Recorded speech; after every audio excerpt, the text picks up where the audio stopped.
Okiko se penche à nouveau sur novembre, sa tige fragile, ses pétales fatigués. Et pourtant, il tient debout. Nous le portons sur nos cœurs, mais nous souvenons-nous encore pour qui il bat. Pas les statues, pas les défilés, mais les hommes qui sont rentrés et qui ne sont jamais vraiment revenus.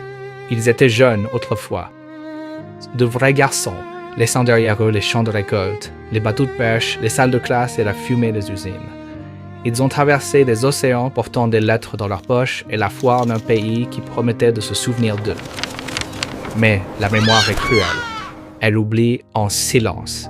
Beaucoup n'ont jamais vu leur nom gravé dans la pierre. Des hommes autochtones qui ont combattu pour une nation qui leur refusait la citoyenneté. Des travailleurs immigrants qui ont troqué leur langue contre un uniforme. Des fermiers qui ont enterré des frères et sont retournés à des champs qui ne ressemblaient plus à chez eux. Le monde les a appelés héros. L'histoire les a appelés soldats.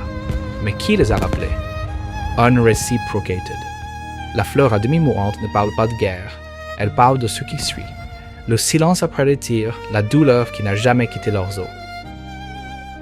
Quelque part dans une vieille ferme, un uniforme reste suspendu, intact. Quelque part dans une boîte à chaussures, une lettre n'a jamais été ouverte. Quelque part, un homme est assis près d'une fenêtre, regardant la lumière de novembre disparaître sur les champs dont il rêvait autrefois. Ils ont vécu, sans parade, sans reconnaissance, sans paix. Et pourtant, comme nos coquelicots, ils ont enduré. Ceci est pour les oubliés, pour ceux qui ont porté le fardeau du souvenir si silencieusement que le monde l'a pris pour de la force. La fleur à demi-mourante tient encore, non pas parce qu'elle est intacte face au temps, mais parce qu'elle se souvient de tout, et nous devons en faire autant.